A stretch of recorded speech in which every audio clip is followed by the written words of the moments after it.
Kidney fail ಆಯ್ತು. ಅಂದ್ರೆ body full swelling ಆಗಿ ದಪ್ಪಾಗಿ ಹುಡುಗ ಸಾಯ್ತಾನೆ. ಕಂಕನಾಡಿ ಆಸ್ಪತ್ರೆ ಅಲ್ಲಿ ಕಂಕನಾಡಿ ಆಸ್ಪತ್ರೆಗೆ ತಕೊಂಡು ಬಂದ್ರು. ಶುಗರ್ 580 mg ಇತ್ತು.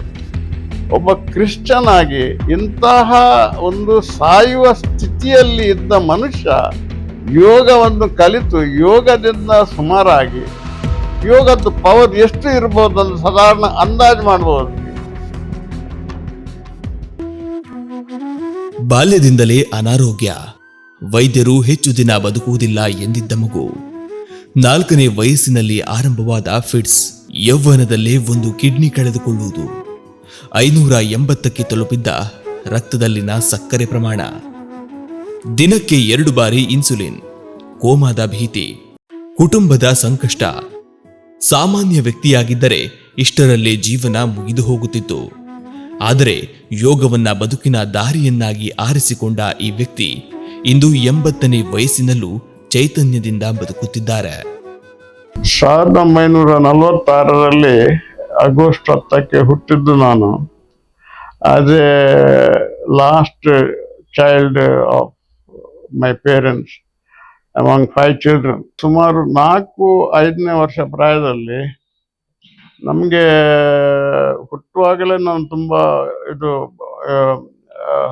13 ದಿವಸಕ್ಕಿಂತ ಜಾಸ್ತಿ ಬದುಕೋದಿಲ್ಲ ಅಂತ ಹೇಳಿದರು. ಆದರೆ somehow I survived. At the age of 4 ನಮಗೆ ಎಪಿಲಿಪ್ಸಿ ಅಂದರೆ ಗೊತ್ತುಂಟಲ್ಲ, ಫಿಟ್ಸ್. ಅದು ಬೀಳುವುದು ಎಲ್ಲಿ ಅಂತ ಇಲ್ಲ, ಟಪ್ ಅಂತ ಸೀಸ್ ಆಗೋದು, ಬೀಳುವುದು, ಮಾರ್ಗ ಅಂತ ಇಲ್ಲ, ಎಲ್ಲಿ ಅಂತ ಇಲ್ಲ, ಹೇಳಲಿಕ್ಕೆ ಬರುವುದಿಲ್ಲ. ಶಾಲೆಯಲ್ಲಿ ಕ್ಲಾಸ್ನಲ್ಲಿ ಮಾರ್ಗದಲ್ಲಿ ಎಲ್ಲಿ ಬೇಕು. ಸೊ ಇದು ನನಗೆ 16ನೇ ವರ್ಷ ತನಕ ಪ್ರಾಬ್ಲಮ್ ಇತ್ತು. ಅದಾದ್ಮೇಲೆ 52ರಲ್ಲಿ ಸಾಧಾರಣ ಒಂದು ಕಿಡ್ನಿ ಫೇಲ್ ಆಯ್ತು. ಅಂದ್ರೆ ಬಾಡಿ ಫುಲ್ ಸ್ವೆಲ್ಲಿಂಗ್ ಆಗಿ ದಪ್ಪಾಗಿ ಅದು ಸಿಂಪ್ಟಮ್ಸ್. ಅದು ನಮ್ಮ ಮನೆಯವರಿಗೆ ಗೊತ್ತಾಗ್ಲಿಲ್ಲ.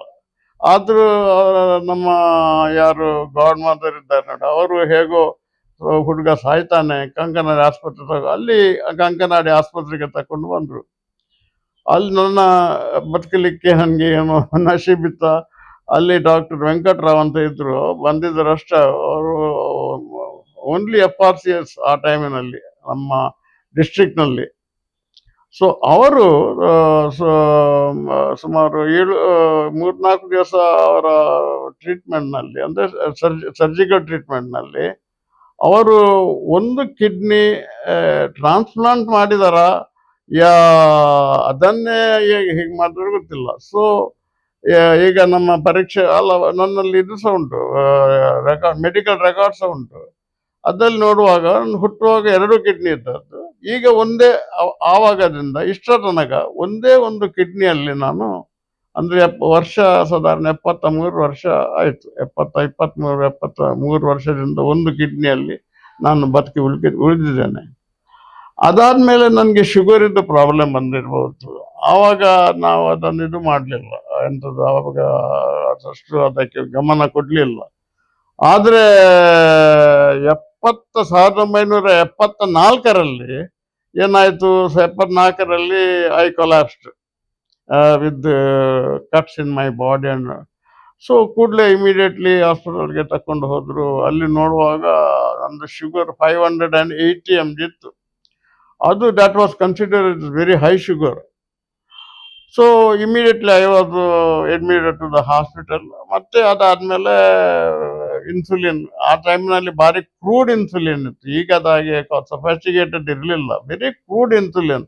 ಒಂದು ಇನ್ಸುಲಿನ್ ತಗೊಳ್ಳುವಾಗ ತಲೆ ತಿರ್ತಿತ್ತು. And sometimes I was going in coma also. And insulin ಅಂದರೆ 40 dose of insulin in the morning and 40 or 20 dose, correct ನೆನಪಿಲ್ಲ, ಇನ್ ದ ಈವ್ನಿಂಗ್ 2 ಸರ್ತಿ ಇನ್ಸುಲಿನ್ ಇಂಜೆಕ್ಷನ್ ತಗೊಳ್ತಿದ್ದೆ. ಸೊ ಅದರಲ್ಲೂ ಸಹ ಡಾಕ್ಟರ್ನವರು ಹೇಳ್ತಾರೆ, ಇನ್ನು ಕಷ್ಟ, ಆದರೂ ನೀವು ಇನ್ಸುಲಿನ್ ತಕೊಂಡು. ಮತ್ತೆ ಆ ಟೈಮಿನಲ್ಲಿ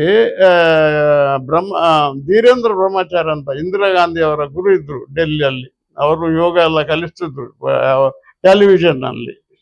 ಹೌದು, 74 ಅವಾಗ ಎಲ್ಲಿ ಸಹ ಟೆಲಿವಿಷನ್ ಇರಲಿಲ್ಲ, ಡೆಲ್ಲಿಯಲ್ಲಿ ಮಾತ್ರ, ಅದು ಸಹ ಬ್ಲ್ಯಾಕ್ ಆ್ಯಂಡ್ ವೈಟ್. ಸೊ ಅವರು ಇದರ ಬಗ್ಗೆ ಘೋಷಣೆ ಮಾಡಿದ್ರು, ಯೋಗದಲ್ಲಿ ಡಯಾಬಿಟಿಸ್ ಕ್ಯೂರ್ ಆಗ್ತದೆ ಅಂತ.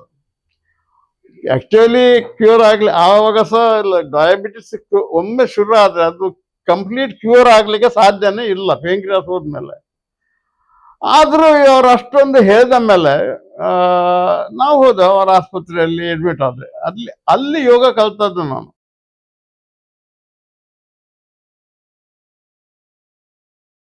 ಅಷ್ಟೇ ಅಲ್ಲ, Germany, America, Canada, Italy, Switzerland ಸೇರಿದಂತೆ ಹಲವು ದೇಶಗಳಲ್ಲಿ ಯೋಗ ತರಬೇತಿ ನೀಡಿ ಸಾವಿರಾರು ಮಂದಿಗೆ ಆರೋಗ್ಯದ ದಾರಿಯನ್ನು ತೋರಿಸಿದ್ದಾರೆ.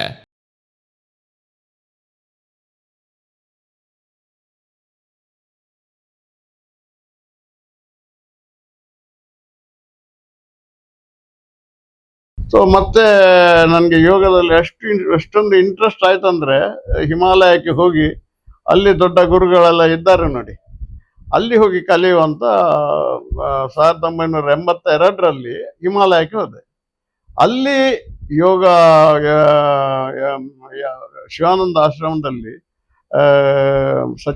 ಸಚ್ಚಿದಾನಂದ ಮತ್ತೆ ಕೃಷ್ಣಾನಂದ ಇವರ ನೇತೃತ್ವದಲ್ಲಿ ಫರ್ದರ್ ಅಡ್ವಾನ್ಸ್ ಯೋಗ, ಭಕ್ತಿ ಯೋಗ ಅದರ ಬಗ್ಗೆ ಎಲ್ಲ ಅಧ್ಯಯನ ಎಲ್ಲ ಮಾಡಿ ಅಲ್ಲಿಂದ ನಂದು ಸ್ಪಿರಿಚುವಲ್ ಜರ್ನಿ ಆಫ್ ಯೋಗ ಶುರು ಆಯಿತು.